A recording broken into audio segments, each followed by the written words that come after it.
This is episode 581. And today we're going to be talking about self motivation and specifically 11 tips that can assist you with self motivation. Because you see, even the most experienced and successful achievers can use a little help getting motivated from time to time. And, motivating yourself is a learnable skill. Everyone procrastinates at times. It's just human nature. I do it, you do it. It all depends on what the task is. It all depends on our mood for the day. It all depends on a lot of things, but we do tend to procrastinate once in a while. But there are several tactics and strategies, can lift your motivation to a critical level that is necessary to get yourself moving again. So try these techniques, motivating yourself to get things done. And again, with motivation, it can be sometimes we really need to dig deep to get motivated to clean out the garage, to do the dishes, where we don't need as much motivation to go outside and enjoy a walk with our dogs. But there are going to be times that, in general, you may have a big project at home or you may have a project at work that's going to take several days, weeks, and perhaps even months to see it to completion. And it's in those times that motivation may be waning and you need a little pump. So here's 11 tips. There are probably a lot of other tips out there. I just wanted to put together quick 11 tips that I use personally and that I use with my clients. So the first one, choose happiness. Notice the word choose. We think that happiness is derived from some external event. Yes, there are things that are outside of us, experiences, people, food, whatever, that can help us feel good. But happiness is always a choice. And when you can wake up every day choosing to be happy, maybe, do a search on Amazon Music or Spotify and look up happy music and then start playing that music first thing in the morning and you will start to feel happier. But the choice is yours. So you need to start to choose happy. And it may be that you have to choose happiness minute by minute, hour by hour. But once you develop that habit of choosing happiness first, then other things will start to follow suit. Learn how to be a finisher. Nothing for me speaks more volumes on being motivated than finishing something. Start what you finish. Because when you start what you finish, when you learn to be a finisher, you will know that you can finish projects. If we start projects and quit, unconsciously we're telling ourselves we're not going to finish. And so unconsciously, why bother getting started with something if all we're going to do is quit? So the more you can get yourself to finish, even so, let's just say that you are just very good at quitting before you finish. Start with something small and build up momentum. Start with the dishes that are in the sink. Finish them. Great. And acknowledge, hey, I finished what I started. Because there may be times where you start doing the dishes and then get sidetracked and put them off to the side and somebody else finishes them, which you didn't. So start off small if you're not in the habit of finishing things. But starting what you finish is a great way to build motivation because once you start something, you'll see it through completion. Expect mistakes. It is a fantasy world if you think that you're going to do something, get a mistake, and then you'll be demotivated. This is just life. It's not creating the mistake, it's anticipating. Hey, with everything there is the potential of mistakes. And when you kind of know that can happen, when it does happen, you go like, "Oh, okay, here's the mistake today for this one. Now let me fix it and move on." Where if you don't expect any mistakes and you perfectionism and it happens, it could derail you. Oh my gosh, I'm so stupid. I don't know how to do this or whatever it might be. And you have this mistake and it's just a mistake. But if you expect it, and there's this fine line of expecting mistakes but acting as if they're not going to happen versus expecting a mistake and creating them.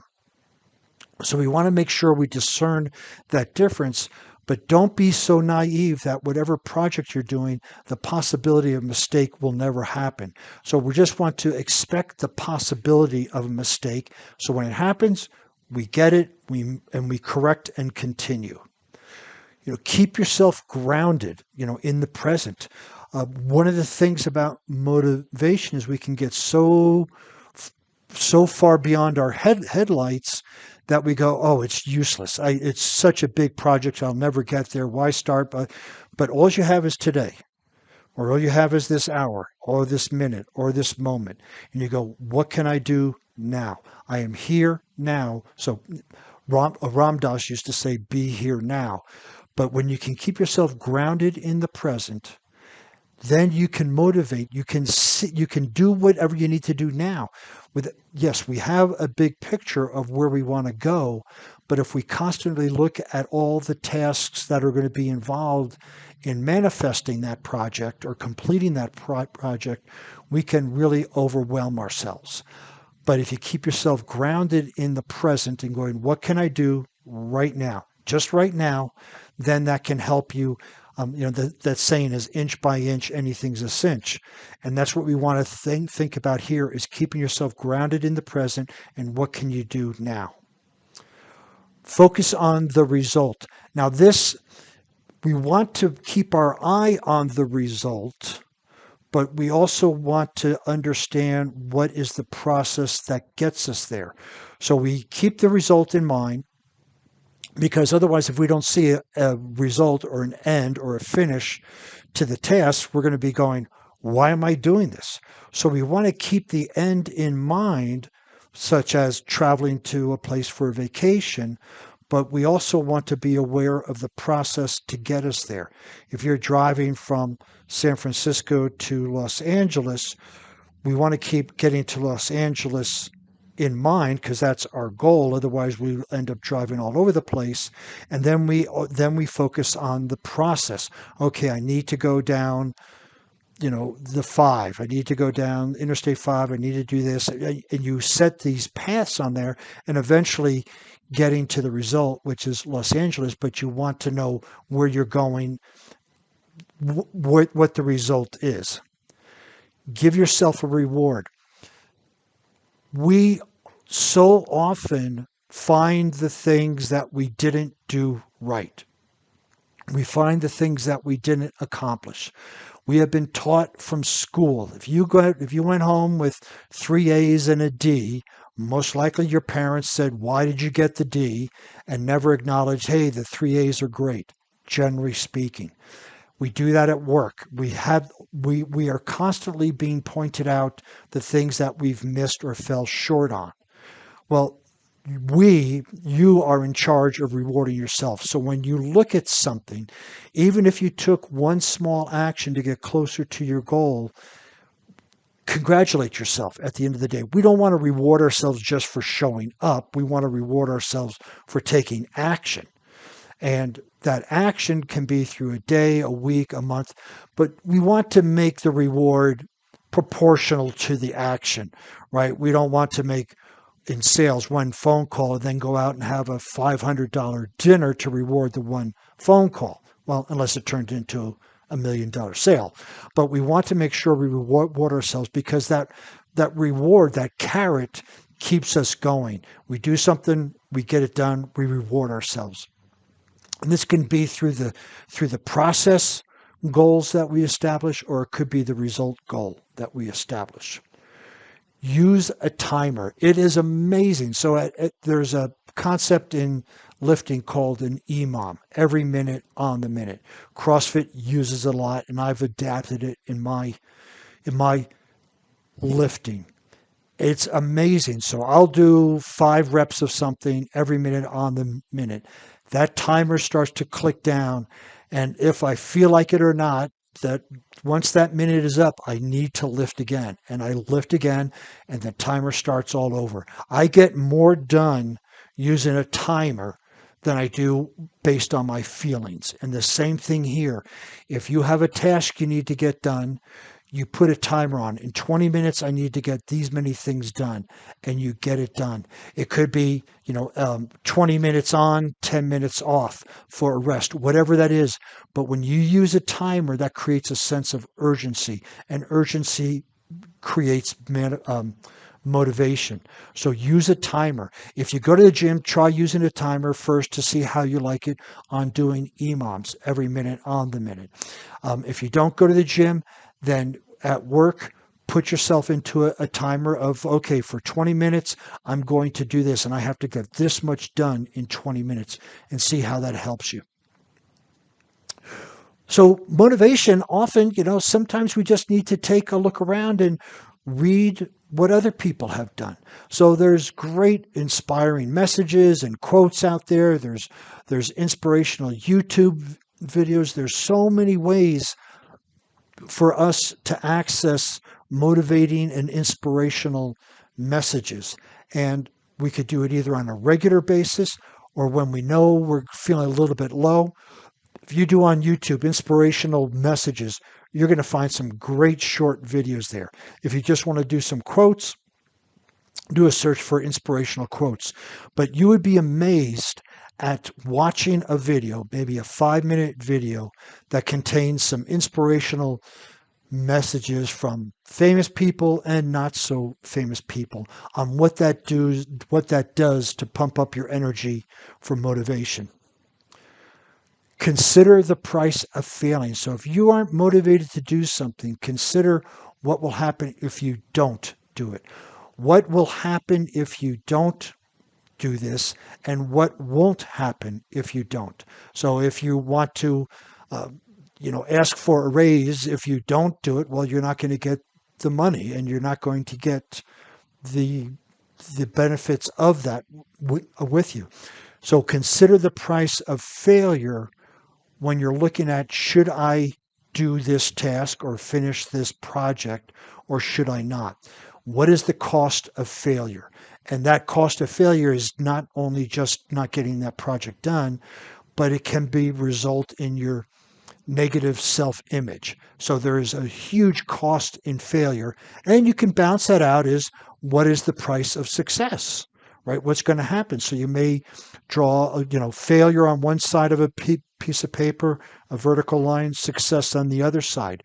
What will I not get when I fail? What will I get when I succeed?